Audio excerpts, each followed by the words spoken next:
Hello, my name is Mohammad Shedeed, and I am the son of two immigrant parents, both of whom came over from Egypt.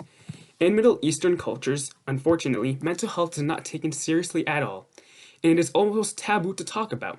Especially for men, if they admit to mental health struggles, they may be ridiculed, seen as weak, incapable, and even useless. I have noticed the harmful effects of not being able to share one's struggles in a healthy manner among many of my relatives back in Egypt and even among numerous children of immigrants from across the world who live here in America. The communication and understanding gap over the topic of mental health between parents and teens is very wide, so it is especially difficult for these teens to actively communicate what they are feeling, and I have noticed this in myself as well. I took this experience and confusion about mental health and went out to learn as much as possible about 2 years ago.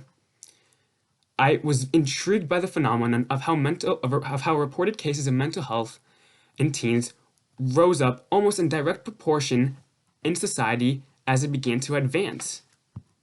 I continued to be very interested in these topics and ended up applying and getting into an organization known as Work to Be Well, which focuses on teen advocacy surrounding mental health. I was offered the junior lead role of the education team, which focused on creating curriculum about topics such as alcohol and substance abuse, Black, Indigenous youth, and people of color and their relationship to mental health, and overcoming and understanding educational pressure. I also spoke on a number of podcasts called Talk to Be Wells about certain mental health topics, my favorite one being detriments and extra pressure put on high school teens. This position allowed me to connect to other organizations such as the National Honor Society Facilitator Network on Mental Health, where I was chosen to be a lead facilitator, allowing me to plan and facilitate meetings with other teens across the country, where we invited teens to come and attend, where we would discuss relevant topics, problems, and possible solutions. I was also able to be part of the Pennsylvania Youth Advocacy Network, where I recently helped draft a state proclamation for Teen Mental Health Day, which is on May 22nd, both on a county and state level.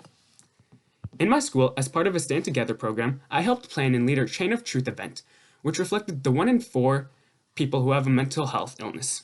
Students would write something down on the inside of different colored chains, which were green and white to represent our school colors, writing down something they learned about mental health after about a week of advertising resources in the school and in the state that aid with mental illness. I am also currently working on writing a book with several other peers highlighting the mental health crisis, especially how teens are still reacting and recovering from the effects of isolation during COVID. This book will include personal accounts reflecting a variety of experiences of people from different cultures, backgrounds, religions, and socioeconomic statuses. I'm also beginning research into anxiety and its relation to school and the harmful effects it may have teens in their future. And I'm continuing to advocate this cause so that teen mental health days may become a possibility in the future of Pennsylvania schools. And so I also continue advocating on behalf of all teens about this topic.